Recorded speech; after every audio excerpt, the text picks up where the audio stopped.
Hey YouTube, and thanks for watching Junkworks Garage.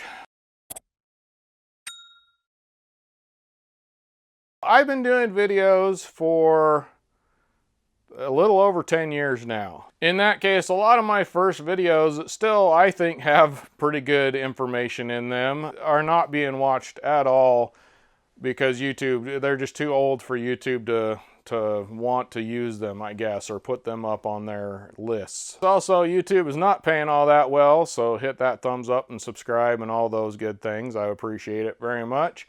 Also, since I've changed the name on my channel, some of those older ones have my old channel name, things like that on, so I'm just going to kind of cut some of that stuff out, cut some of the talking out, and try and make them a little bit better as far as the editing is concerned.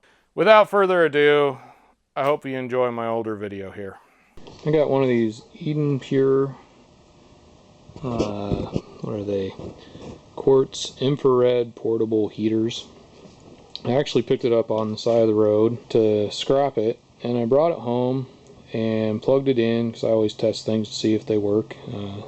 Can usually get more out of them working than you can for scrapping. And these things are, I think they're well over $100 and something. I know we actually have one in our basement that we use in one of the rooms, and we paid over $100 for it. But anyhow, it was free on the side of the road. And I noticed that the heating elements were coming on because it was getting warm, but there was no fan, never any fan. So I went ahead and I tore it apart. I actually tore everything apart on it. And back in here is where the fan is, and I traced the wires from the fan out here to this little switch here, and I bought ended up with two of those online for less than $5.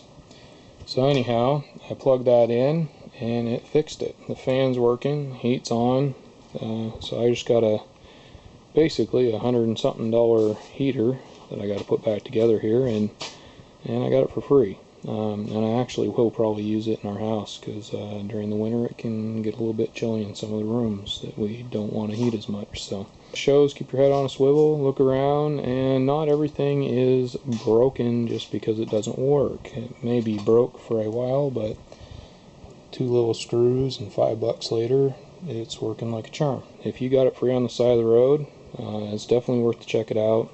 Worst case scenario, this whole thing, I could have just chucked it right in the back of my truck and took it to the scrap yard and they would have taken it. So, plus, if you take it apart, you got transformers, you got motors, you got wiring, you got probably a little aluminum and brass in places on here, who knows. But, like I said, for less than $5 and a couple minutes worth of work, I have a good working heater. Well, hopefully you enjoyed that and got something out of it. Now get out there and get your junk working. Thanks for watching Junkworks Garage, where I'm proud to say I'm a jack of all and master of none. You all have a good one.